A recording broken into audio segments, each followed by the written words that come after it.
नमस्कार, मैं हूं आकाश और आप जुड़ चुके हैं द पब्लिक किंग से।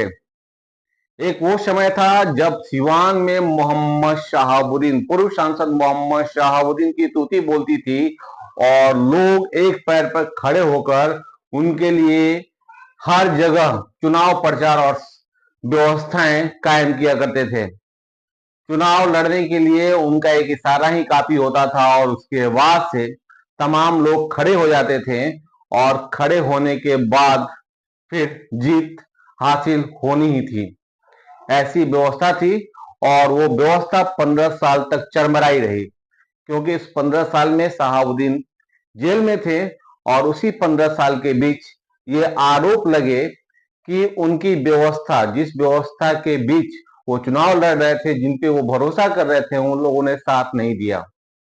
लेकिन अब हिना साहब चुनावी मैदान में हैं और तीसरी बार वो चौथी बार वो चुनाव लड़ रही हैं और चुनाव लड़ने के क्रम में उनका पुरजोर कैंपेनिंग हो रहा है और लोग पुरजोर स्वागत कर रहे हैं। यानी अब दिल से लोग उनके पास जा रहे हैं। एक तस्वीर सामने आई है सिवान के चांप से, जहां पे उनके स्वागत में तमाम लोग खड़े तो थे ही, लेकिन काफी अनोखे तरीके से बुलडोजर के साथ, जेसीबी के साथ फूलों की वर्षा उनकी गाड़ियों पे, उनके काफिले पे किया जा रहा था और वहां वो जनता से मिलने गई थी। तो ये व्यवस्था उस समय दिखती थी जब शहाबुद्दीन हुआ करते थे। हर जगह उनकी इसी तरह से स्वागत पुरजोर तरीके से होती थी। ये तस्वीर देखिए और हिना साहब का ये बयान सुनिए, जिसमें उन्होंने ये कहा है कि हमारे साहब ने विगत के सालों में चुनाव जिनके ऊपर छोड़ा था, वो लोग कहीं और जाके लड़े, उन लोगों ने किसी दूसरे के लिए काम किया। ये बयान कुछ दिनों का पहले का ही है, मात्र 2-4-5 दिन पहले का ही है, लेकिन ये तस्वीर आज की है। ये तस्वीर वो समय याद दिलाती है जब शहाबुद्दीन, पूर्व सांसद मोहम्मद शहाबुद्दीन का स्वागत इसी तरह से पुरजोर तरीके से हुआ करता था। एक जबरदस्त कैंपेनिंग के साथ हिना साहब निर्दलीय हैं, लेकिन जनता जनार्दन है।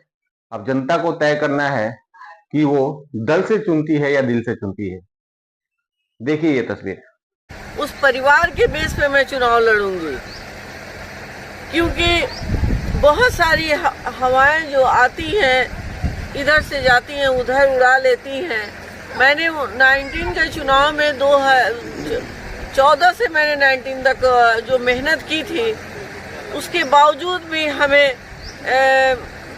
बहुत सारी परेशानियों का सामना करना पड़ा और मैं चुनाव हार गई।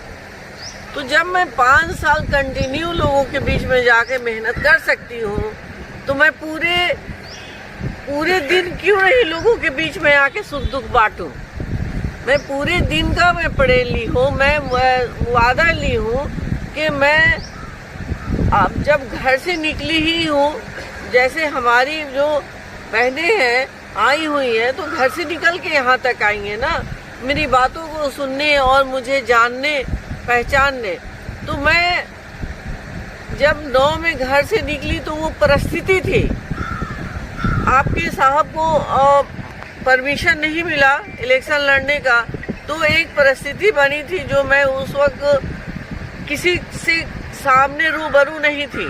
मैं एक डमी कैंडिडेट के नाते सिवान में थी, लेकिन आपके डॉक्टर मोहम्मद शहाबुद्दीन साहब कंटिन्यू सभी को आगे किए हुए थे और जिनके कंधे पे वो चुनाव का भार उन्होंने दिया था, डायरेक्ट इनडायरेक्ट वो हमारे साथ नहीं थे, तो हम लोग चुनाव लूज कर गए। इससे पहले भी 2004 की जब चुनाव हुई थी तो साहब ही चुनाव लड़े थे, लेकिन जेल से वो जीत गए। और हमारी जब बारी आई, जब तो साहब को यहाँ से हटा दिया गया और हम लोग जिनके कंधों पर चुनाव था, उन लोगों ने कहीं और चुनाव लड़ा और हम लोग हार गए। बहुत सारी बातें हैं, बहुत सारी परेशानियां हैं, हम लोग बहुत उतार चढ़ाव दुनिया में देखा है। आप ही लोग जानते हैं कि हम लोग कैसे ऊंच नीच परिस्थिति को, दुख सुख को झेल कर यहाँ पहुँचे हुए हैं।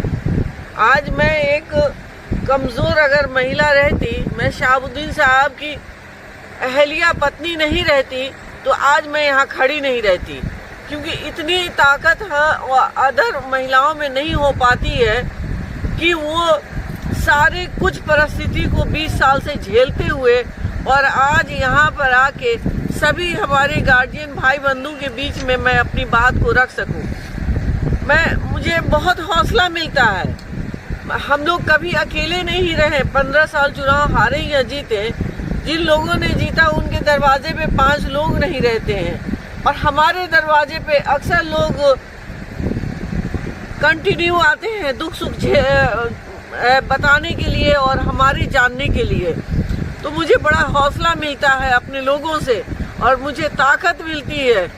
आप सब लोग जब आते हैं तो लगता है कि सबके बीच में साहब हैं, और जो वो बीच जो साहब दिखते हैं तो लगता है कि हाँ, हम ताकत है हमको, हम लोग कुछ भी सिवान में अपने लिए, अपने हक हकूक के लिए, अपने भाई बंधु के लिए, अपनी महिलाओं के लिए, अपने नौजवान बच्चों के लिए हम लोग आवाज़ बन सकते हैं।